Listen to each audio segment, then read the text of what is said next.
Adebisi's heart sank. She couldn't believe she was facing rejection again. The next morning, Aya Adoni came to her. "Adebisi, my child, I am so sorry. Some of the villagers are afraid. They want you to leave." Tears filled Adebisi's eyes. "Where will I go, Aya Adoni? I have no one. Olayinka is gone, and I have no family left."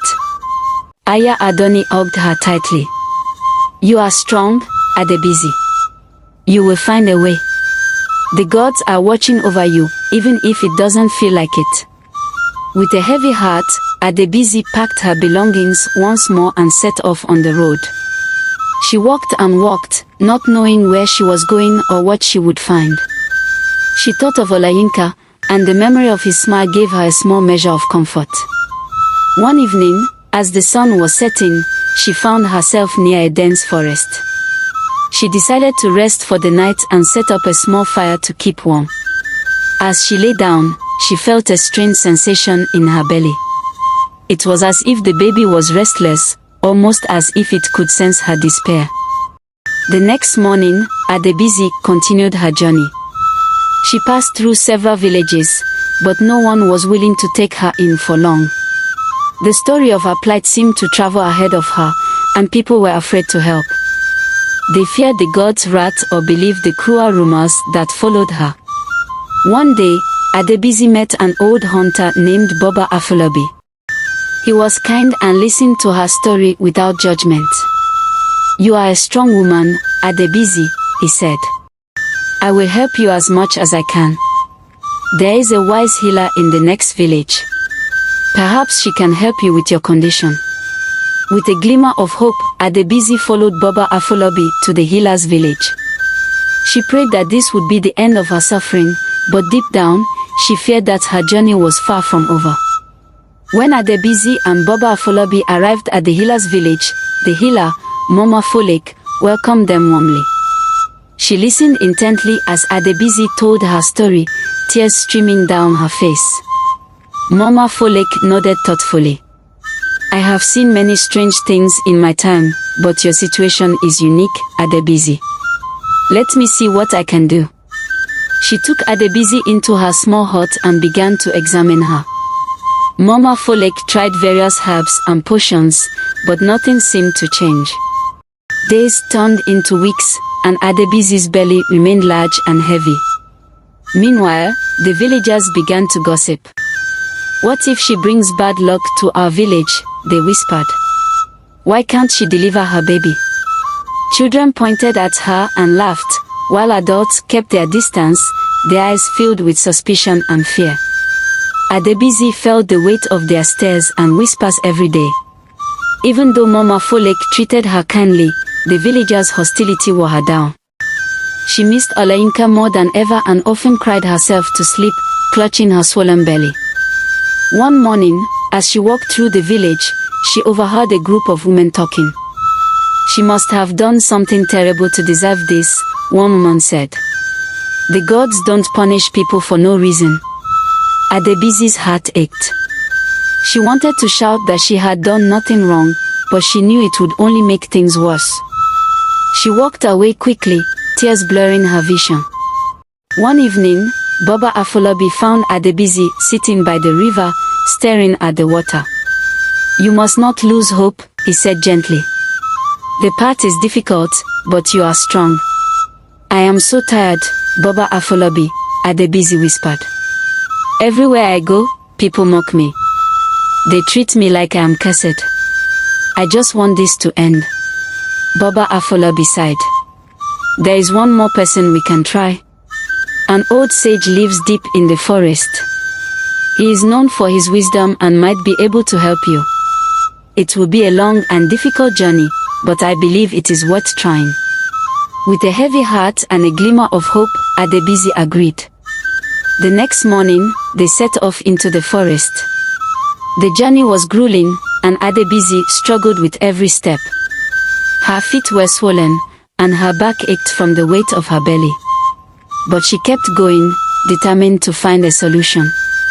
Days turned into weeks as they traveled deeper into the forest. They faced many challenges, from treacherous paths to wild animals, but Baba Afolabi's presence kept Adebisi going. Finally, they reached the sage's dwelling, a small hut hidden among the trees. The sage, an old man with wise eyes and a gentle smile, welcomed them. "I have heard of your plight, Adebisi," he said. "Come, let me see what I can do." He led her into his hut and began to examine her. He chanted ancient words and used herbs and potions Adebisi had never seen before. But as the days passed, her condition remained unchanged.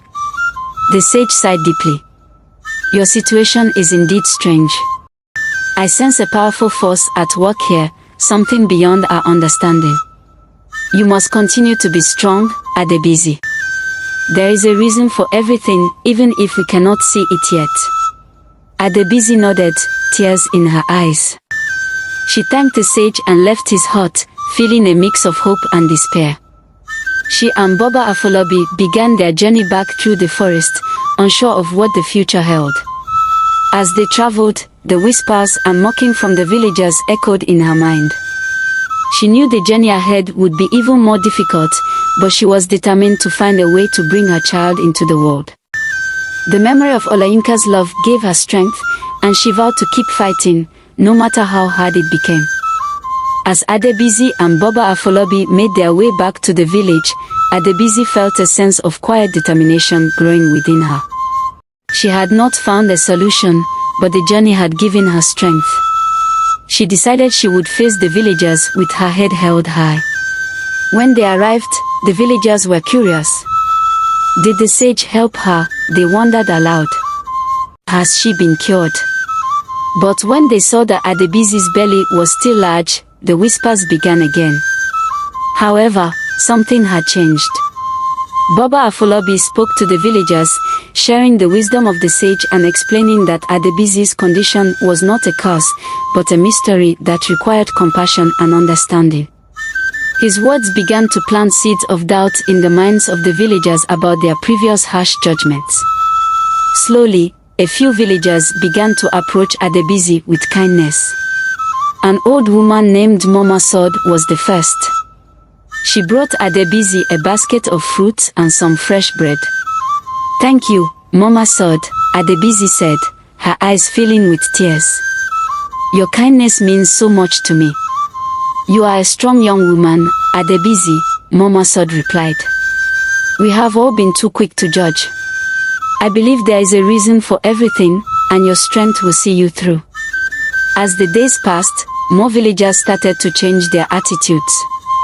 A young mother named Adoni came to visit, bringing her own baby for Adebisi to hold and cuddle. "You will be a wonderful mother, Adebisi," she said. "Do not lose hope." Children who had once laughed at her now approached her with curiosity rather than fear. "Why is your belly so big?" one little boy asked. Adebisi smiled gently. "My baby is special and needs more time. But one day, I will have a beautiful child just like you." Although the mocking did not disappear completely, the kindness of a few began to spread. The village chief, Chief Adikanal, called a meeting to address the issue. "We must support each other in times of difficulty," he said. "Adebisi is one of us, and we must treat her with respect and care." With the chief's support, the villagers slowly began to change. They brought food, helped with chores, and offered words of encouragement. Adebisi still felt the weight of her situation, but the support of her community made it more bearable. One day, while Adebisi was sitting by the river, thinking of Olayinka and her unborn child, she felt a gentle touch on her shoulder. It was Baba Afolabi. "You have shown great courage, Adebisi," he said. "The village is beginning to see your strength. Remember, you are never alone." Adebisi nodded, her heart lighter than it had been in a long time. "Thank you, Baba Afolabi. Your words give me hope." She continued to struggle with her heavy belly and the uncertainty of her situation, but the village's support made each day a little easier. The mocking voices grew quieter, and the voices of kindness and understanding grew louder. And so, Adebisi's journey continued. She faced each day with a mix of hope and fear, not knowing what the future would hold. But she knew that with the support of her community and the memory of Oloyinka's love, she could endure whatever came her way.